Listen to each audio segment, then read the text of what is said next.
Okay.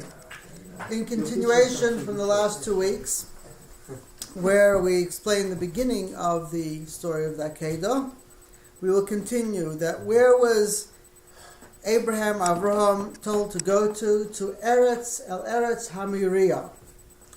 Now it's translated the land of Moriah. The word El, too, can also mean with, it can mean from, and it can actually mean above. And the word El actually means power as well. Eretz is translated as land, but actually the word, if you want to talk about earth, as in actual earth, it's Adama. There are several different names that are translated as earth. But the word Eretz actually is a combination of two things. Aleph, which is the letter 1, Aleph, representing the creator, oneness, Elikim, whatever, it's Aleph. And Rotz means to run. And so we explained this in the video of the first verse of Genesis, that how Eretz means the oneness, Aleph, the oneness, Rotz is running, it's flowing. And according to the Medrash, what the word Rotz means, it means the desire to do the will of the Creator. When you have a desire, you run. So that's what it's talking about, the desire of doing the Creator's will. So that's what the word Eretz means. And Moriah, which is translated as Moriah, the Medrash calls Abaraham Mor. Master, right? No, Mar is master. It Sounds sounds similar, yes. But it's similar. Mar is Memresh and Mor is Memvavresh, with a cholam on it. Mor means exchange, transformation, movement, a guide, or a teacher. A Mora is a teacher. Okay? And it says Ya, Mor, and then Ya, which is Yud K, part of God's name. It's a definition of expression of the Creator in creation. And it says in Psalms, Ki Yaakov Bacha Lo Ya, Yisrael L'Skolosei. So it's two letters of the name which people often use it, but they don't know what the combination actually means. It has a variety of meanings, and if one studies Kabbalistic texts, you see all different meanings to all these different words. But we're not going to go into that here, but it does reflect an aspect of the Creator. It expresses itself in creation. And that you have because the Yud is a dot, and the Hey is from that dot, a line that goes out straight, a line that goes down, and then a corner, which is a Yud, so it reflects a certain type of expression in the creation. Good. The Rokeach writes in Parshas Vayetze that any word that has a Hey, the letter Hey at the beginning and Hey at the end, refers to something very internal. This word Moriah, it says Ha Moriah, the Moriah. So it has a Hey at the beginning, a Hey at the end, and therefore reflects something internal. That's the word here. So while it's normally translated to the land of Moriah, it can be the power of the flow of oneness that you're guided to, or that takes you to a transformation. But it reflects an internal thing. It doesn't say go to Mount Moriah, it says to the land of Moriah. It doesn't say Mount. The Medrash Tanchuma writes that the area was originally a plain. It was flat, and the mountains came from their relationship with God. Interesting. So it's not really about a physical mountain that's there. It's actually a mountain within a person. An unknown place can suddenly be elevated by our acknowledgement of the Creator in that place, or by sanctifying the Holy One, blessed be He, in that place. When you sanctify a place, when you make something a place, it becomes special.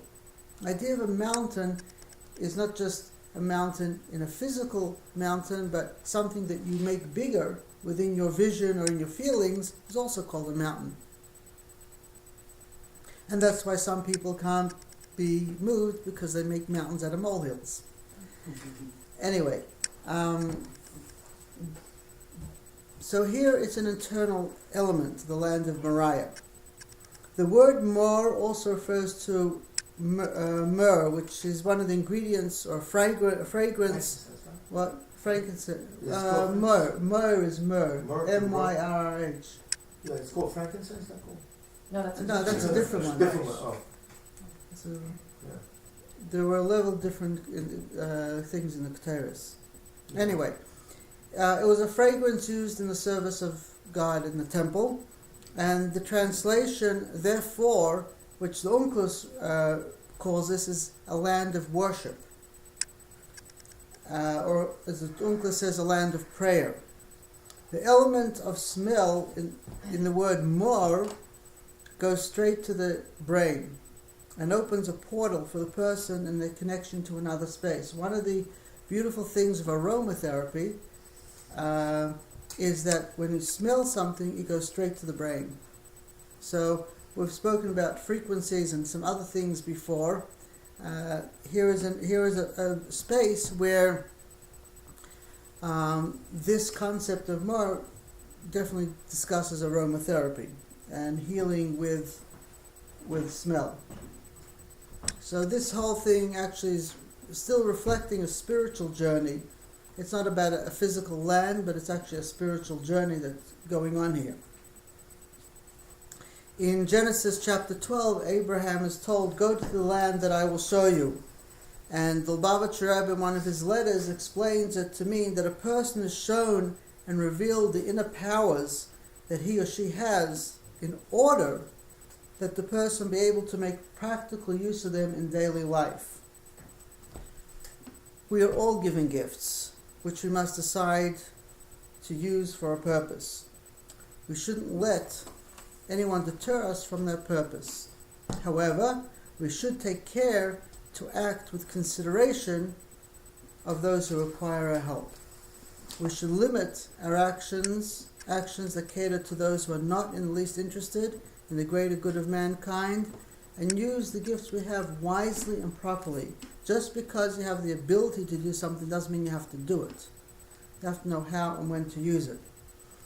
And many times people are blocked from using their gifts because they don't know how to use it properly. And as we see, there are people who are very open with using their powers and abuse it because they don't know the limitations of their own limitations. So we have here that going to the land of Moriah actually is not talking about a land. It's talking about taking the power of prayer, of connection, of the desire of the Creator, all those things that connect the person with the Creator in all places. And when you see God everywhere, it elevates everything. Everything becomes a mountain. Because the God is everywhere. And so you have many people, for example, who think their way is the only way. They limit God to their perspective, to their way of life, to their belief. And that's actually an extreme. They don't realize that they're being extreme and what they're doing to themselves, because what they're doing is negating God being everywhere else and putting themselves up. So it's really an ego trip. But essentially, if you see God is everywhere, then everything becomes elevated. And just as you look up to a mountain, same thing, you look up to everything to see where is God in everything. Doesn't mean you'll see it, doesn't mean you know it, but that's what you look for, that's your focus. Psalm 121, Esa Eina Elaharim.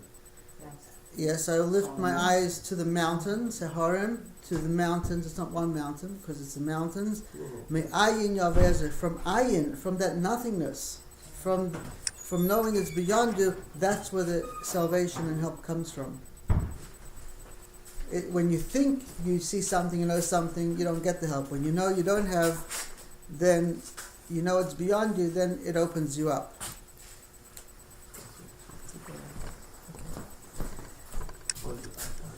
Where was that at in Psalm?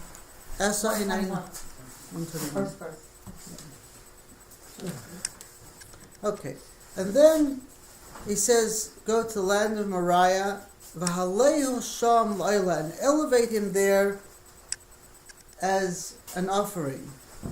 Okay? The word halehu, everyone says, he said sacrifice. But actually, in the Hebrew, it doesn't say sacrifice. It says elevate him there. Whether it's your son that he's talking about elevation, or it's talking about Abraham elevating all his physical being, his soul levels, elevating his whole self there. So it could be two different things there, because it doesn't say elevate Isaac, it says v'halehu sham, elevate halehu, elevate him, or those, which could be the body. If he's talking to soul, it could be talking about the other part of yourself. We are actually a combination of many things. So we actually have to deal with ourselves on many levels.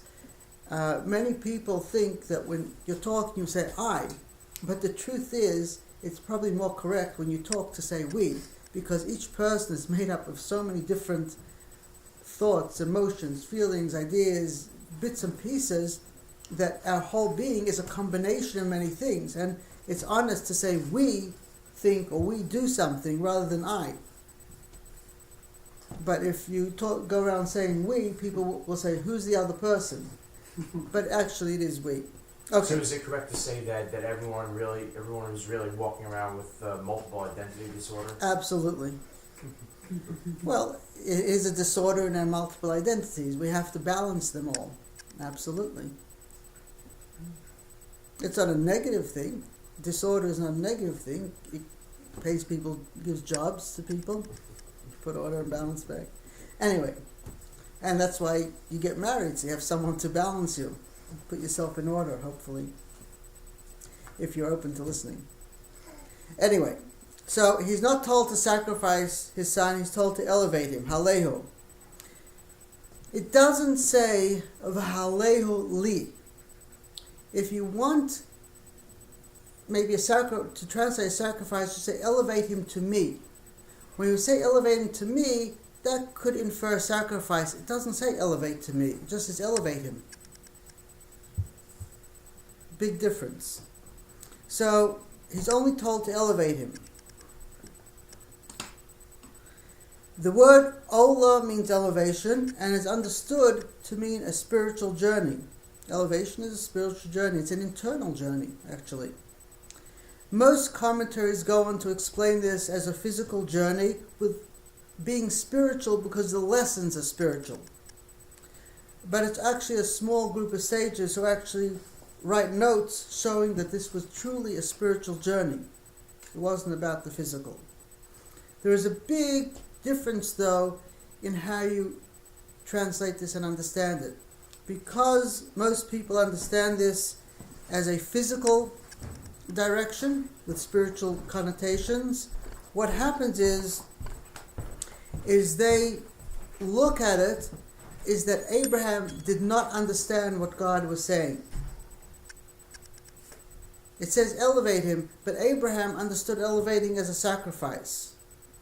And because they say he misunderstood, they go on to the whole journey as a physical thing. He wanted to slaughter him, different ideas, and everyone tries to fit things one into the other and try and answer and explain things because they see it as Abraham misunderstanding what God said.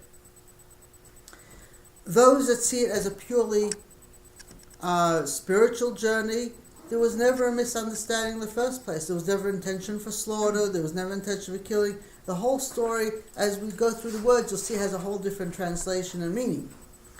But if it makes no sense to me to say that he didn't understand clearly what the directive was. If God tells you, it's clear, there is no question, there's no other thought. When someone else tells you, yeah, but not when it's direct. Yes? The one statement in the akeida, which that we will return. Yes. Gives the indication that he was aware that. That's correct. Later on, he says, "We will return to the boys," which means he had no intention of slaughtering. He was going to pray and come back, both of them. That's exactly what he said. So there was no misunderstanding. Because then he'd have to be lying.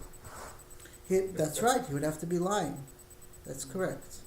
So it's small things like that which create complications for people that think he misunderstood, when in truth that didn't happen. He was very clear on what he had to do.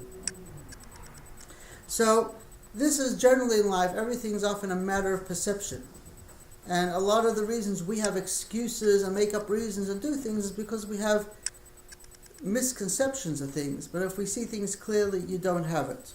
So here he's told V'halehu. And also, when something is part of your essence, because the communication was not in words as we talk, which words have many meanings, and a person can say one thing and you can turn it around the other way. In fact, that's the best humor, when you take the words someone say, you just give it back to them with a different twist.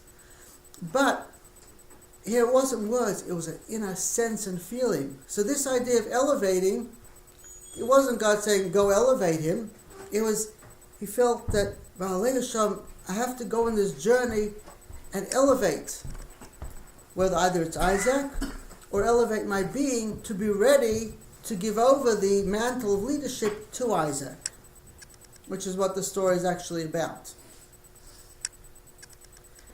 V'alehu sham, and elevate him there.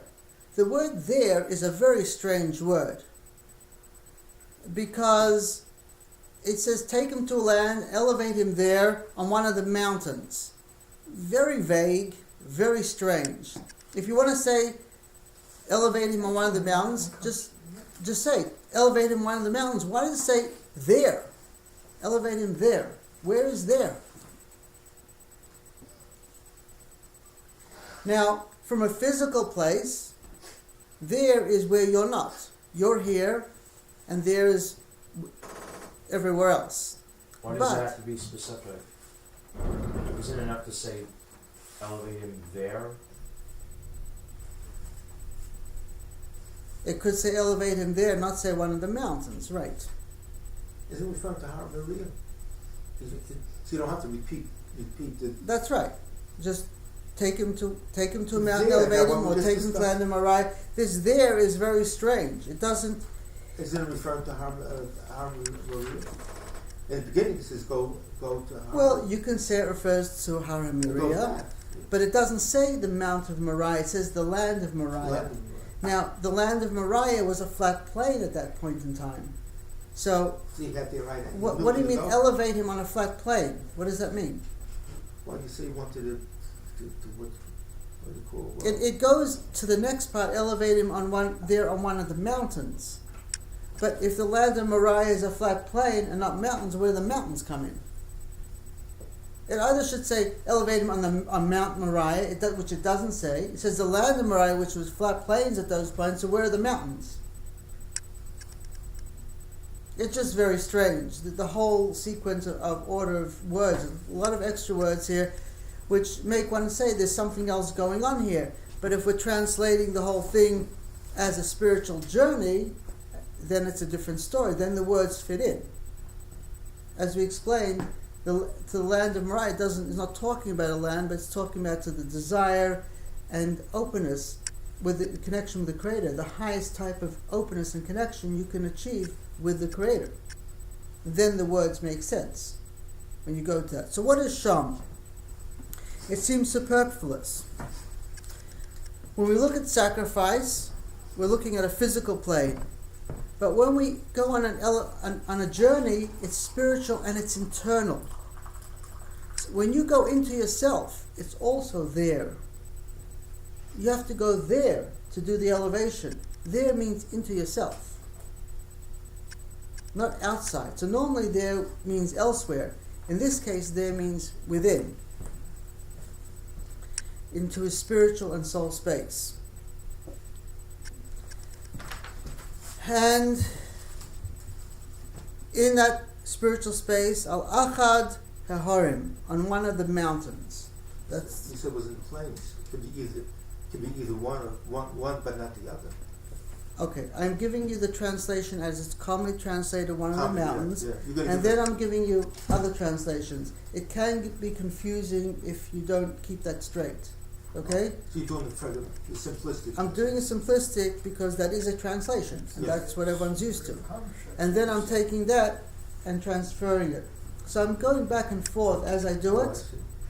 I'm not doing it just straight one. When I finish the whole thing, then I'll go through the whole thing on a flowing translation. Oh, I see. But right now I'm just comparing words and ideas. Oh, I see. Once I compare the words and ideas and shows different things, then it's easier when I come back to it at the end and go through the flow. It's easier for you to understand how I got to that translation. That's all. But right now, if you can be a bit confused, it's okay. But it's jumping back and forth, not a problem. Now, as you said, Esra'in el-Harim, I will, from Psalms, you pointed out earlier, I will lift my eyes up to the mountains. What are those mountains and what are those eyes that you're lifting up? It's not physical eyes. He was told that to take him in order to elevate him to a place of significance where the oneness of the Creator flows, and there an exchange would take place. As I say, Mor, one of the meanings of Moriah is exchange, transformation. So he is told to take him to one of the places where the energy is such that it would create the transformation. That's why it has all these words. The word har, which is generally mountain, also refers to a person of great importance. There are people that are called harim, people that are called mountains because of the importance that they have. They stand out among people. Now, people create mountains due to emotions or thoughts. And when that emotional thought disappears, so does the mountain they created. It's possible that the space of the mountain, in other words, that which was important, would only be seen by Abraham and Isaac, and it was not visible to other people. Because it was their spiritual journey, no one else would see it. It's the same thing. We're in a room here together. But one person may have the perception of the energy here where no one else is seeing the energy in the room. Another person may see the energy of the words or what we're talking about where other people won't, depending on what you're able to see. The same thing, we can talk and different people have different perceptions of what those words are and what they refer to. So this is about one of the mountains, Alachad Harim, on the oneness that's created from, which brings out the importance. When you see the Creator everywhere, then everything is a mountain. That's why it uses mountains as plural. It doesn't say on the Mount Moriah, which would be singular. It's on the mountains, because everything, the whole world is mountains. Wherever you look, it's a mountain.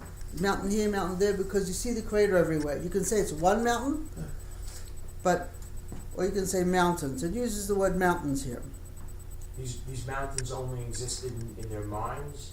They weren't They're visible? spiritual, yes. They're in the place where they existed, where their energy was, their frequency.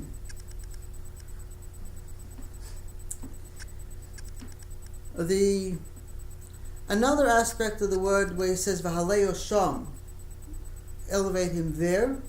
It says in Isaiah chapter 56, it says Asid lahanchil l'chol tzadik. It says Shem Olam etem lei. Shem Olam, an everlasting name I will give to him. Noises Rebbe Kiva explains that what that means is the Shem, which is the same letters as Sham. Sham means there, Shem is a name, but the same letters. Shem is that in the future, the Creator will give to every tzaddik Shem Olam, an everlasting Shem. And so, in a certain sense, the word Sham here puts in the word Sham because it's also Shem, which therefore reflects to a level that's everlasting, not a level that where as we exist, things come and go, but to a soul level that is constant forever. Now, the word al, Allah on one, would also be next to or in addition to the oneness. Something more that's going on here. There's a oneness, but you have to create something as well. Because it's not just about there's a oneness that created and therefore you let everything be what it is. You have to do something. So often you can just sit back and everything is one, but there are times you have to do something in order for things to move forward. When you do something, then the rest comes with you after that. So Al could be that as well. And Teharim, the mountains, is because there are actually many levels of frequency, many levels of flow. And as you elevate it, there's one level, another level. There are many heavens. And actually, I sort of say for Shamayim is 390. Someone says the reason why Shamayim, heaven, has a numerical value of 390 because there are 390 heavens, frequencies of Shamayim. Frequencies of what? Of Shamayim, of heavens. 390 heavens, in a simple sense.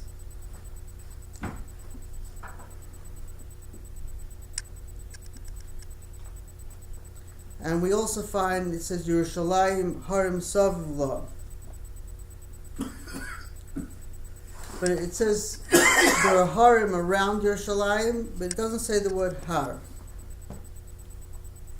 Now in Isaiah 54, it says an interesting thing. It says, Ki haharim yomushu v'hagvois tumoteno v'chaste mitchol yomush v'yisi shleim leitimei. The mountains may be moved and the hills may falter, but my kindness shall not be removed from you, and my covenant of peace shall not falter, said the one who shows mercy, Hashem.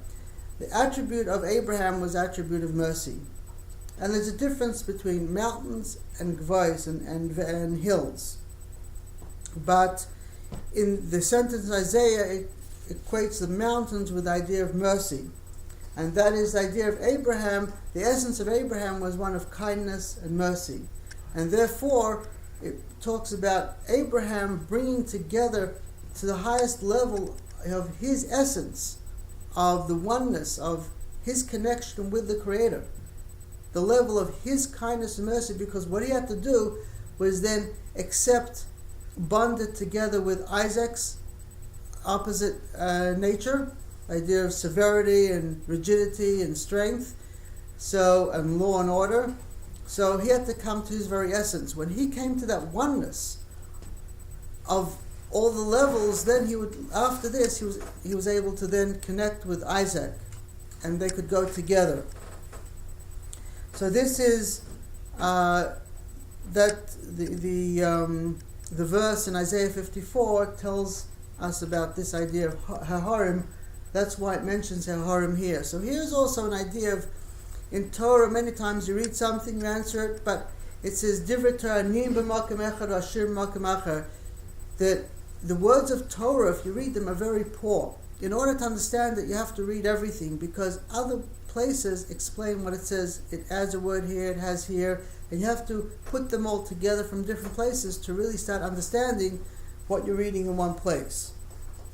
And many times people say, what does this mean? What does it mean here?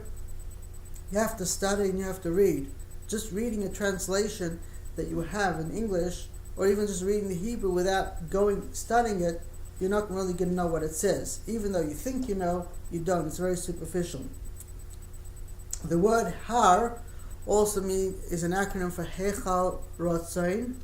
The Heichal is a tent, but it's a spiritual level of Rotzain, of will and desire of the Creator. So another idea of why it says Har here has to do with the will of the Creator. This is more associated with Moses, but it's still connected with the word Har anyway. Also the Avos, the forefathers, were called Harim. They were called mountains. And it says Medalig ala Harim. Jump, skips on the mountains. And Har is also an acronym for Hadoim Raglo, where you settle your feet. So it's also a place, a residence that you settle at. Anyway, so there are a lot of different things. If we go into the words, a lot of it actually is in Kabbalistic texts. But if you go into the words, there are a lot of references and connections you can make, and much more deeper understanding in the spiritual content and journey of the words. Kabbalistic texts actually define spiritual realms and levels, but it's words. It doesn't tell you what the frequency is. To translate into frequencies is a whole different ball game. So a lot of people study it and like the words, but it still doesn't relate to knowing what the frequency is. When you say frequency, what do you mean exactly? Everything resonates. Everything has everything. In order for something to be here, under a strong microscope, you see it's moving all the time. Everything, and there are different. Some things move faster, some slower, and just like physically, this faster and slower. Same thing on an energy level or a spiritual level. It's also there are different frequencies. So something may be moving very fast, so fast that you cannot see it. Okay. Or something may be moving so slow that you can grab it. Okay? That's because your frequency is one. But if you had a different frequency, then you would see other things and not see other things. It varies. And you can relate to things mathematically, or there are machines that do these things that tell you what the frequencies of things are. Light frequencies also, as there's some that we phase out, our eyes can't see those frequencies, and there's light frequencies, there's sound frequencies, everything has, and if you want to do healing, you can do healing by using frequencies. There's a machine you can use to know the frequencies of different diseases or different things, and you can put on that frequency. The Rife machine. Mm-hmm. There are all these things out there, but it takes a lot of time to research it and read it and find it. There's just such a huge amount of stuff. But it's fun. Anyway, so then it says, Alacha Daharm, and one of the words, Asher Aymar Elecha, which I will say to you. The word Asher is translated as which. Now, it could also mean as, and it can also be read as Osher. Osher with an aleph, not with an ayin, which means confirm or strengthen or approve. It would then mean that when Abraham Asher Lecha doesn't mean which I will tell you, say to you. It means, well, when you come to the right place, when you come to the place where you have to be, I will confirm for you that that's the place. Very often people ask, why doesn't God tell me? How come I don't know? Because until you're at the right place, you're not told. We have this all the time in life. We want to know what's going to be. We want to know where things are going to be, but until we're there, we don't know. When we get to the place we have to be, somehow we know. And that's what Abraham was being told. Go on the journey. And when you get to the place you have to be, I will let you know. You know, that's when you'll know that you're at the right place. That's what it means, the place that I will tell you. So it will be something, a feeling, expression, giving strength and confirmation to the level and space that he is. Now, Osher can also mean happiness. And then, that reflects, if you say it means happiness, it reflects that he'll know by his feeling. Because one of the things that we said before, the idea of Yitzchak, was not Isaac. We'll talk about him going with his son shortly, but earlier when it meant Isaac, it meant going, the Baal Shem Tov said, with happiness and joy. And when he goes with happiness and joy, then he'll go the journey and suddenly he'll feel a special energy in that happiness and joy. It's not going to just peter out or go down. He'll feel it's come to where he has to be, to the place that it has to be. So that's another way of saying Asher.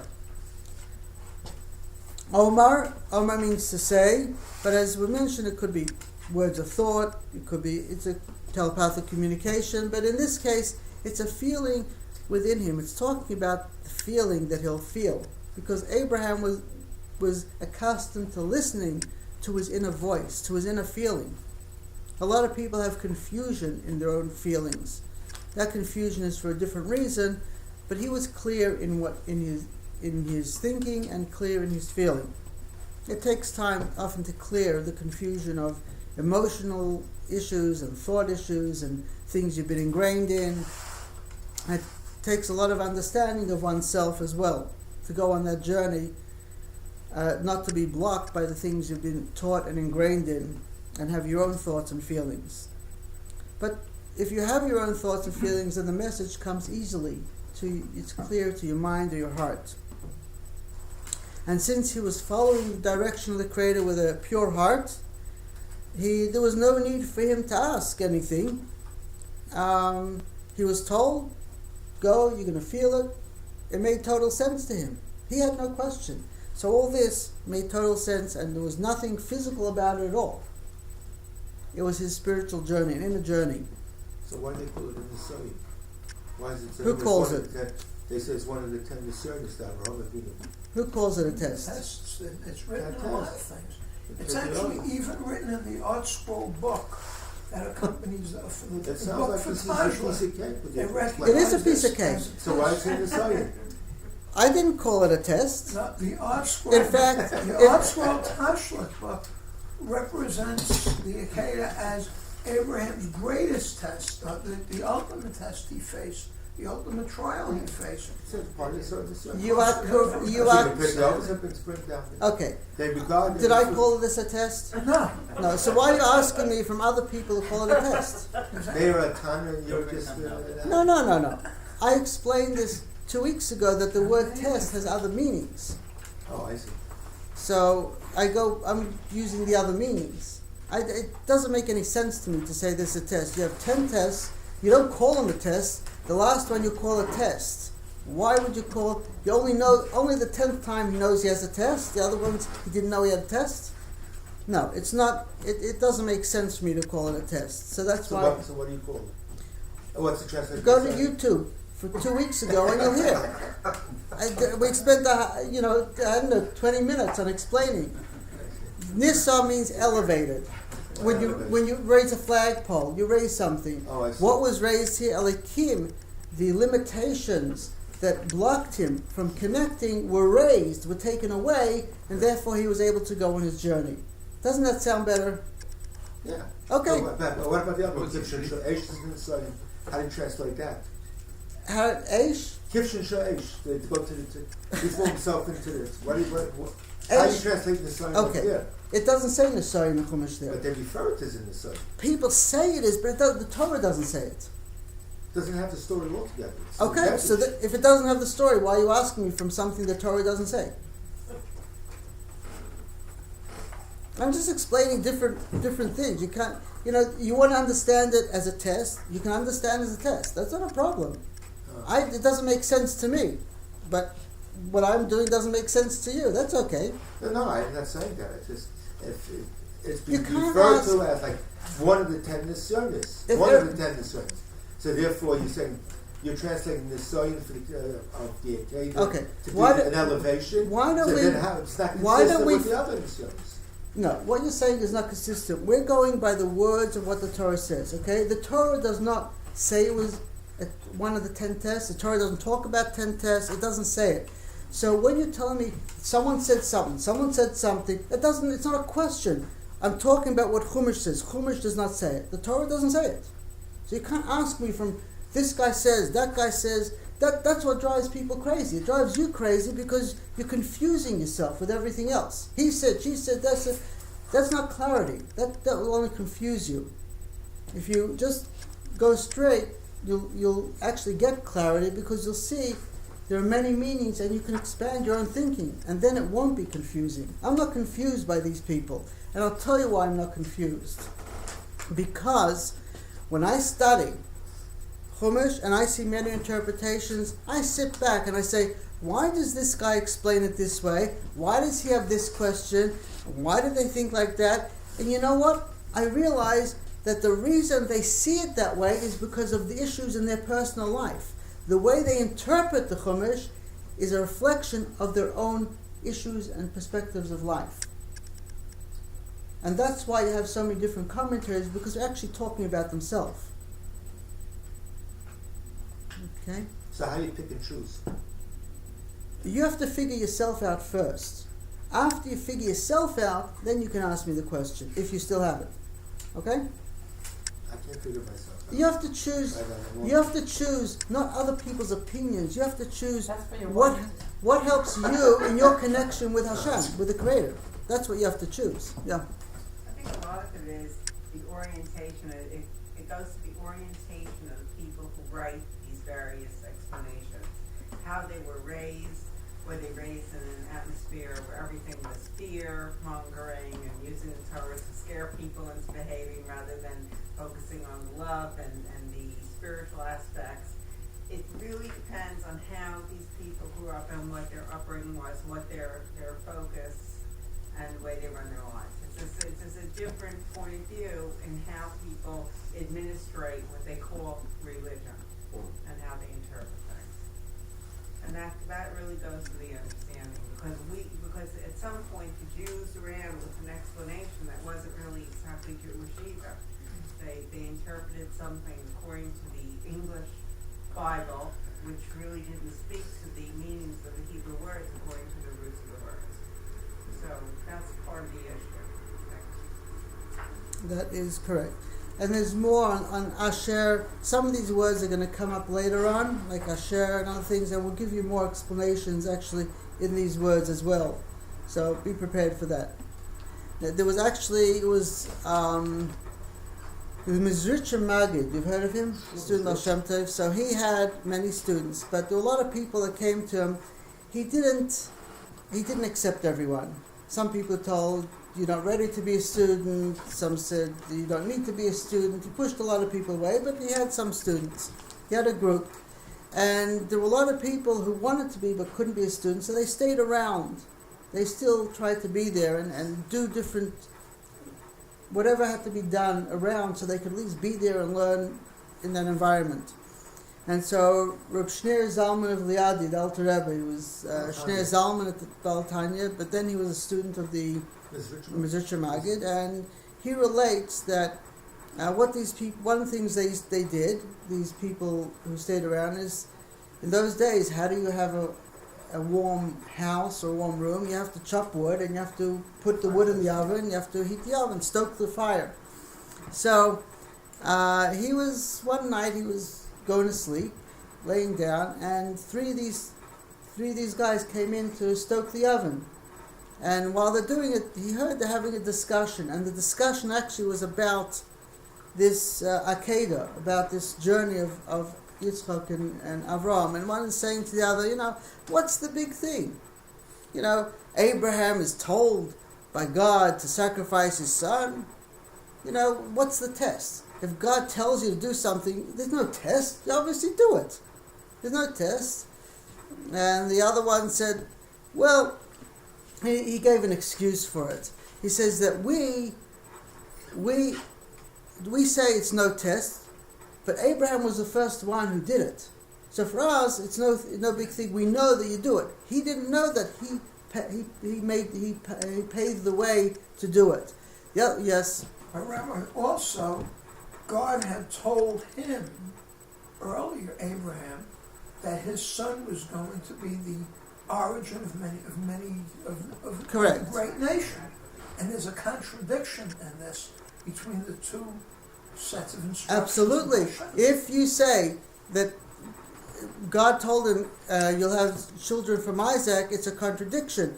But if he never understood there was going to be a sacrifice, there's no contradiction. Right. That's. And actually, this is another interesting thing, is because of this spiritual elevation, what happened with the transformation is that Isaac by nature couldn't have children, but because of the soul transformation that occurred here, he was then able to have a child. That's something that hopefully we'll talk about later, but that happened. That's part of what happens in this journey as well. So when you get elevated with frequency-wise and your oneness with God, there's physical aspects that can be healed. Absolutely, yes. That's how you actually have the total healing, is when you rise above all the physicality, then all these vibrations become equalized. And so you don't have the sicknesses and diseases because of where you are, and then you can come back in a different way. Actually, that's how a lot of healing, I do energy healing, and a lot of healing is done by raising a person to another frequency or by connecting them with another frequency and that removes the lower frequency. It just disappears, it dissipates. I don't see how there's any contradiction because God can change his mind. We have seen this many times throughout the Torah where God says one thing and then like God makes a decree against the Jewish people and then Moses talks him out of it. Yeah, but why do you have to say God changed his mind when he said something and it fits in? He didn't change his mind at all. He said he'll have children and he's going to have children. You only have to say change his mind if you say that he thought he wanted him to slaughter, that God told him to slaughter him, but he never did that. So there was no issue of changing his mind here. There's no reason to make excuses. See, a lot of books go into all these theories and excuses because they have a very narrow view of all the words. That's all. If you start off with the wrong understanding, Yeah. you have to make excuses to Absolutely. make it fit. Yeah. So it's often based on, because we are limited, we base our perception of the words on our limitation. And we don't realize that it's our perception and not what God said, or not what the words say anyway. So it says, Asher Omer Elecha, which I will say to you. The word Elecha means to you. A simple word. Not as simple as you think, because the Elecha has three levels in it. The Aleph, which is the one. Li means to you. And the final Chaf, Loch. Li to me and Loch to you. So Elecha is translated as to you, but has the word Li, to me, in it. And in the Pardes from Moshe Cordovero, he explains that these refer to three different levels. The Aleph is Keser. I'm just saying the Kabbalistic terms. Then the Yud is Chachma, and the Lach is Bina. Basically, what I'm saying, I'm not going to go into the Kabbalistic meanings of it, but basically, in Hebrew, you have a lot of throughout the Torah, biblical Hebrew, you have a lot of these things where words are compressed. It doesn't have all the letters. A lot of things are put together, and you have to insert the letters.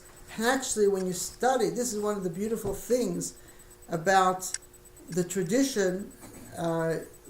It's called Kabbalah, but some of it's Kabbalah, which is Kabbalistic and spiritual. Some is actually diktuk, grammar, where there were a lot of things which were, which in the Torah you see this kri and ksiv. Things are written, things that are not written. There are a lot of letters. Aleph, Yud, Hey, and Vav. Actually, in ancient Hebrew, before the Torah we have is basically from Ezra. Before that, the Torah, the scrolls they have were not written so much with the Aleph, Hey, Vav, and Yud. They didn't have a lot. So when Ezra set it up and put them in, he put in a lot of these letters, and sometimes there's a variation on the way it's written and the way it's read.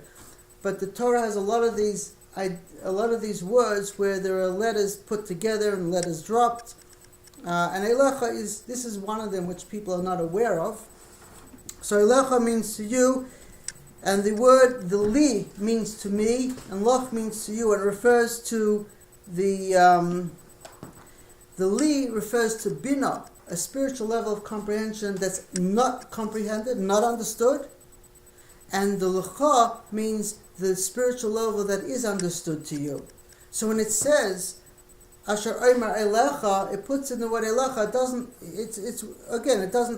It doesn't have to say Asher Omer Elecha, which I say to you. The Elecha is not necessary here, as we discussed. A lot of these words are not necessary, but it puts it here to say there's a hidden side of the oneness. There is a revealed side. And when you get to the place need to, the revealed will come to you. That revelation of comprehension will come to you. So that is alluded to in the word Elecha. But if you ask anyone who knows Hebrew what Elecha is, it's almost, you won't find anyone explaining this, even those who know grammar. This is very unusual. But there's a lot of unusual things like this in all the words. Anyway. So, could you give a summary as to what Elecha actually means? How's it fit in the context of the sentence? It fits in How very do you read the sentence now with what you're saying now? very simply. That what the Creator is saying to Abraham, go on your journey, go on your internal journey, and the knowledge of what you need to know will come to you at the time that you need to know it. That's all. It's a very simple in that way. Okay. Vayashkem Avraham Babaker. Avraham woke up in the morning. Now, in the story, which I started and was slightly interrupted for a little bit, the next person said, if God told me, I would do the same thing. That's not a test. There's no big thing that Abraham listened to what God told him. The great thing of Abraham was Vayashkem Avraham. He got up quickly. He woke up to go do it. That's what he said. So the other person said, nah, if God told me, I wouldn't even go to sleep. What do you mean he woke up in the morning? Why did he go to sleep for? I would have gone straight away. That's no big thing. So then he said, you know what the big thing is? It says, I'm going to it, even though we're not going to get to it today, so I'll just finish the story and why I said it. It says, you didn't hold back your only child from me. So it should just say, you didn't hold your son back. Why does it say mimani from me? See, when he says elevate him, it doesn't say elevate him to me. So why later on it says, you didn't hold him back from me? What's it adding the word from me? So he translates, actually, you didn't hold back all these things, mimani, not from me, but because of me, because you came with joy and alacrity, because you came with so much happiness, therefore you didn't hold back, not your son, but you didn't hold back the joy from the way you served me. In other words, what Abraham did, Abraham was happy whether he sacrificed his son, he didn't, whatever God told him, he was happy with it. He was joyful. God told him this, he does it. God told him that. He was happy with whatever he was being told. And that's what he said. So the Shnei Zalman, who heard this conversation, he said, actually, all these people were all interpreting the story according to their heart, according to the way they understood the story, according to their life, according to the way where they were in their life. And that's why I brought in the story to say how in commentaries I look at them, everyone says different things, but that's where they are in their life. And that's why they see it that way. That doesn't mean that's the way it is. But it's where they are, where they're holding in their life. That's why I brought that story. Anyway, so Vayashkem Avraham Babeika, Avraham woke up in the morning. Now, the word Vayashkem, the last 3 letters of the word Vayashkem is Shchem, which also refers to a shouldering responsibility. Now, what's Vayashkem? What do you do when you wake up in the morning? You pray. The idea of Vayashkem is not that he necessarily woke up in the morning, but he woke up to connect with the Creator. It could have been in the middle of the night. And after he was told, his whole being woke up. He got the energy to connect. He prayed. I don't understand. How could it be in the middle of the night? The sentence says clearly, Yashkem Avram Baboker, but in the morning. How could it be any? Did I get up to the word morning yet? No. Okay. So please, let me do one word at a time. Waking up. Do you wake up only in the morning, or do you wake up any time after you're sleeping? Of course. Okay, you wake up any time. So was I saying something wrong? No. You wake up whenever you wake up. Now, there's waking up physically, that you go to sleep and wake up, and there's waking up, now I understand it. Now, you get it. Now I feel it. That can happen anytime, right? Yes. Okay, that's what we're talking about. Waking up. His energy woke up. His being woke up with this communication. He had an epiphany. He had an epiphany. Great. How's the bike that fits in? Huh? How's the bike that fits in? When I get to the word bike, yeah. I'll explain the word bike. I see. see it as like a jigsaw puzzle. You know, Boker also made his criticism, so let him. Levaker, you're checking me out, huh? See, I know where I'm up to. It's a jigsaw. Okay. It's like a puzzle. A jigsaw. It is. Life is a Fits puzzle. in like this, that, try this piece, that piece. It says Kinizgov Shmai Levadai, that Kinizgov Shmai, his name is elevated. And if we take the word Sham, Valeo Sham, elevate him there, where is God's name? Really, it's Sham, it's there within each person. The place that you're open to within yourself is where you connect with the Creator. That's God's name. That's the place, that's the there. And actually, the whole Torah, this is something a lot of people don't understand either. The 5 books of Moses. Moses transmitted the Word of God. But Moses transmitted the Word of God at the spiritual level that he was at. He had the greatest connection on the level of Atzilus, on a soul level, the highest from any other person, from any prophet. He was connected with his soul level on a higher level, a higher realm. And that frequency is higher than any other person connects. And that's the level of the Torah that he was able to, that he channeled. So when he wrote it, it came through his level of vibration into the Torah. He was able to channel the Creator. That does not mean the Creator is limited to what he channeled. Which is why it says Moses did not take the Jewish people into Israel, because then he would have been the Messiah, and that would have been the end, and we would have been stuck at that level, which was Moses' level, and there's far beyond it. So the reason he didn't go into Israel is so we can go on a journey and eventually end up far beyond even the level of Moses. And that's what it means. The prophet says there'll be a new Torah that will come out from me. It's the level of guidance will be not the one we have now, but it will be on the heart from a much higher frequency once everything is restored to its original connection. And that's Mashiach will come. Yeah, and that's a whole another discussion, but I'm just mentioning it here so you can ask me more about that later. You're not asking about that? You have to write that. All right. What is the source of the verse? Ki niskav shemo levada? It's in davening, and I'll give it to you after, if you really need it. Okay? Okay. So the essence of Avraham awoke. His essence woke up. And Vayashkem is actually an acronym for, when you take each letter and you make it into a word, which you have many times, this is brought over, V'oz yale shivre keli shivre malachim. That one of the things that is discussed is how after everything was created, there was the idea of the broken vessels. The energies cracked and broke. The spiritual energies were too great to come into this place, and they everything broke. It's like a person they have too much energy; they can go crazy. Okay, so it's in a similar vein. And Vayashkem is that he woke up to bring back together all these bits and pieces of energy, to collate them through what he was doing and elevate them.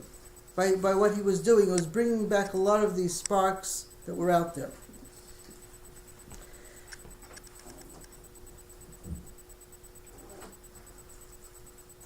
Now, it also says that Olam Haba, this world, is compared to night, and Olam Haba, the future world, is compared to Boker, to morning and waking up.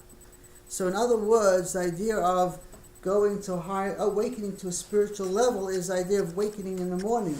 You're going to a higher vibration, which is the idea of the future. So that's another aspect of morning, which has nothing to do with actually physical morning. Okay? So Avraham, which is his essence, woke up or reconnected Boker in the morning, in or with the morning, which the morning is also Kabbalistically known as Chesed. Chesed El Kol Hayom, the power of Chesed is by day. It's a pasuk also in Psalms. Boker, the word Boker also means to examine, to search, to check. Someone's not well, Levaker, Chelim. What do you mean? You see how, you go to see how they are. It's not just visiting them, but it's actually checking to see. You go and it's checking how they are. So the word is examine, search, or check. The letter base is written. It says ba baker. Baker is morning, and before that it says base. And base, the letter base can mean in, it can mean on, it can mean with, or before. Meaning Avraham's whole being woke up to figure out the best way that he can go on this journey to elevate himself and his son. Now it's not that he woke up in the morning, but his whole being woke up to check the best way, to look for the best way that he can fulfill his task. Okay, I think we'll stop here. The next part we'll do again. We'll continue, and we'll go into more of his journey, how he did that. Any questions?